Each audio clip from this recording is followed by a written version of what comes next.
Well, welcome to week 4. At the end of this week, this semester will be 1/4 over. Can you believe that? So theoretically, by now, you've turned in your rough draft of your literacy narrative to your peer review, okay? And if you've had any trouble finding your peer review, just go over to the discussions on the left, and you'll find your peer review group there, okay? I'll do that right now myself. I click on the little discussion icons, that little pin, and up comes, it says, I see default topic, week 1 discussion, week 1 discussion 2, share your PPT, then I see literacy narrative peer review, weeks 3 and 4, and your group shows up, okay? I think most of you have found those by now, but I have seen some questions. Some other questions I've seen this morning are good ones, of course. All your questions are good. Questions are good, okay? Don't hesitate to ask me questions. Don't wait till the weekend, because I'm not going to answer them until Monday, okay? But nonetheless, some of you have asked about the project memos, the writing memo. It's the same term, okay? Those aren't due until you actually submit the assignment 2 weeks from now to the Dropbox, okay? And the point of that is I want you to reflect on how peer review went for you. Some of you will have good experiences with peer review. Some of you won't. Remember, the goal is not so much to get feedback on your own paper, okay, but to look at other students' papers and see what's going on, all right? You recognize good writing when you see it. So the whole point about writing, and all authors do that, they model their writing off of somebody else's writing. They don't try to imitate it necessarily, but what's successful about their writing, they sure as heck imitate, okay? Speaking about imitating and speaking about successful writing, please notice that this morning I emailed you, all of you, a copy of my own literary narrative that I wrote over the weekend, okay? And some of the things I want you to look at, I want you to look at the fact that it has multiple paragraphs per page, all right? There are many paragraphs, and all those paragraphs are well focused. Notice also that although it covers a pretty broad timeline in my life, it still stays focused on one central event, one central theme that holds the whole paper together. That's critical. Focus, focus, focus. Focus in school, focus in writing, focus in your life. It's not so much a question of organization, how you organize something, but rather what's the focus? Do you stick to that focus all the time, okay? Once you're done with that, then you can go focus on something else, okay? Kind of focus on one central theme at a time, one central thing at a time, and then move on after that, all right?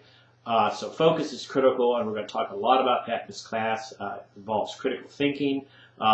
This particular essay is well focused. It's automatically going to be a very good essay. If it covers too much material, just too broad, too scattering, it's not very interesting. It doesn't show any focus. It won't even show any critical thinking.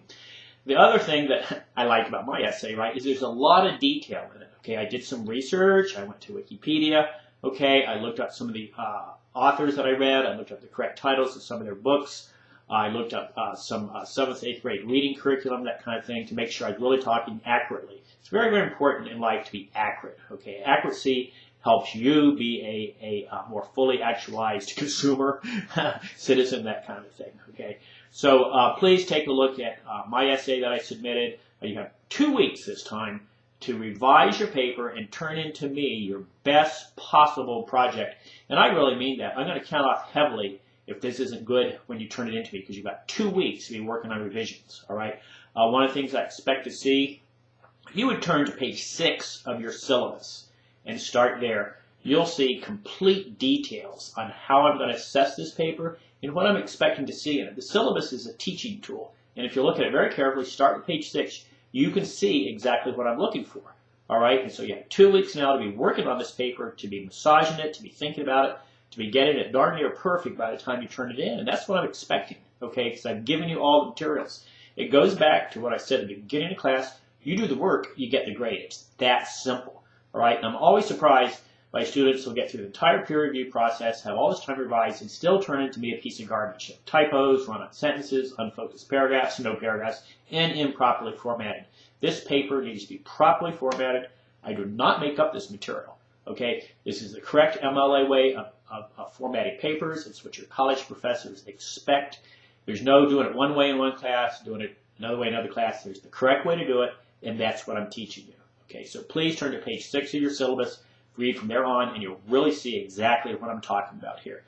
The other thing I'd like to point out is this 2-week period of peer review is a little unusual. You're not going to have this in the rest of the class. This is just a way to start the class, get you familiar with peer review. The whole point of peer review is to have a reader look at your writing before you submit it. Okay? I did the same thing with my literary narrative. I asked my wife to look at it, not to praise me, okay, but to find all the dopey stuff in it. And let me tell you, she found plenty of dopey stuff. I'd even used the wrong names for some authors and the wrong titles, okay?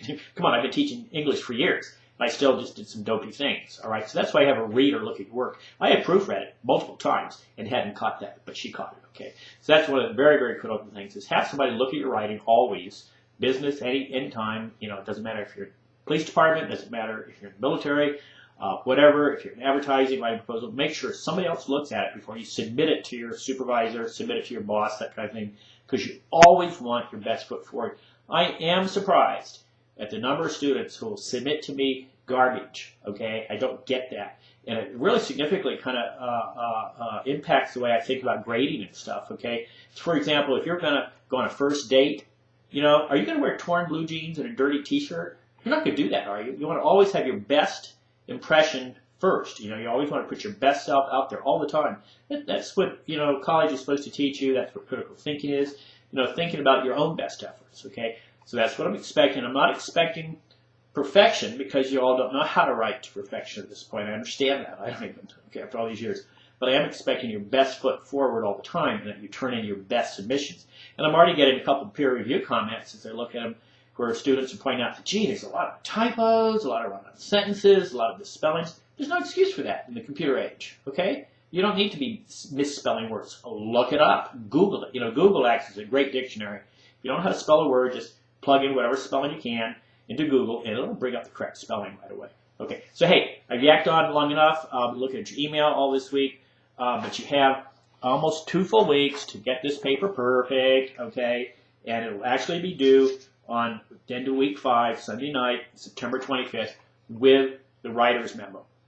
Some of you have asked if the writer's memo is due now. The answer is no, because I want you to also give a review, a peer review. In your next writer's memo, the one that I need on September 25th, I want it to include what you think is, what you learned from peer review. Okay? That's enough for today. I'll stay in touch. Bye now.